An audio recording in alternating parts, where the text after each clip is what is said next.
Counting of figure यानी आकृति के गिनने का जो सही तरीका है वो पढ़ेंगे। सबसे पहले हम जानते हैं त्रिभुज। आज जानते हैं त्रिभुज में तीन भुजा होता है, इसमें कितना त्रिभुज है, यानी कि जब उसमें कुछ नहीं किया हुआ रहता है तो एक रहता है। अब जानते हैं इसमें कितना त्रिभुज है। अगर घेर दिए तो इसमें तीन त्रिभुज है। कितना, अगर किसी त्रिभुज के हम 20 से 2 भाग में बांटेंगे तो उसमें तीन त्रिभुज बनता है, जैसे एक और एक कितना हो गया 2, और एक बड़ा वाला होगा कौन 12 था, कितना त्रिभुज होगा 3। इसे यहाँ तो हम गिन लिए 3 को है, लेकिन इसी में हम कहेंगे गिनने के लिए तो बहुत परेशानी हो जाएगी, इसलिए हम गिनते कितना 1 और प्लस 2 तो कितना हो जाएगा 3। अब जानते हैं इसको, तो इसमें जितना कितना पार्ट में बांटे थे 1 2 3 और 4, तो सभी को गिन लेंगे, यानी 1 2 3 3 3 6 4 10, इसमें कितना त्रिभुज बनेगा टोटल 10। इसी प्रकार हम इसको गिनेंगे तो 1 2 3 4 5, इसको गिनेंगे तो 15 होगा, कितना होगा 15। इसको कितने बार काटे 15 तो पूरा बनेगा यहाँ से यहाँ तक, इसकी 2 बार काटेंगे, कितने बार काटेंगे इसकी 15 गुने, अगर जितना बार चेंज होगा उतना से गुना कर देंगे। इसमें 2 है तो 2 से गुना करेंगे तो कितना होगा 30। अगर 3 बार काट देंगे तो कितना से गुना करने पड़ेगा 3 से, तो कितना त्रिभुज बन जाएगा 45। इसी प्रकार से इसका एक जान लेते हैं 1 2 3 4 5 6 7 8, कितना पार्ट में बटा हुआ है 8। इसका बहुत आसान है, 8 है ना, कितना इस आयत में कितने त्रिभुज बन रहा है, इस आयत में कितना त्रिभुज बन रहा है, जितना पार्ट में बटेगा वो पार्ट लिख देंगे और उसे 2 से गुना कर देंगे, 8 गुना 16, कितना त्रिभुज बनेगा 16। आप जानते हैं काउंटिंग ऑफ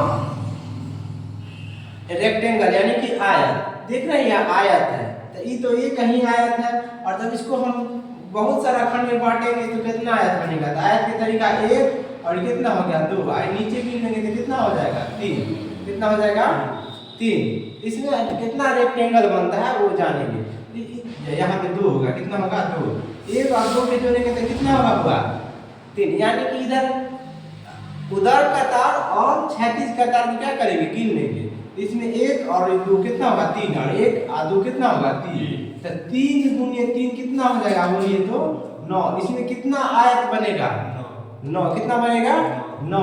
जैसे गिन लेते 1 2 3 4 को बन गया, ये पूरा कितना होगा 5, नीचे वाला 6, ये लंबा का 7, ये 8 है, 12 वाला कितना हो गया 9। अब इसमें जानते हैं 1 2 3 4 क्या होगा 4, तो 3 3 6 4 कितना होगा 10, आई कितना होगा 3 है ना होगा 2 आए 3, तो इसमें कितना होगा 10 गुने 3 बराबर कितना इसमें बनेगा 20, कितना बनेगा। अब कोई भी आयत गिनने की तरीका हमको पता चल, आप जानते हैं स्क्वायर यानी कि वर्ग के तरीका, इसमें कितना वर्ग है 1, और इसमें डालते हैं 1 2, इसमें भी क्या करेंगे 2, तो इसका तरीका क्या है 2 की तिरछा तिरछी में 2 गुने 2 प्लस 1 गुने क्या होगा 1, तो यानी 2 दूनी 4 प्लस 1 बराबर कितना होगा 5, समझ में आ गया।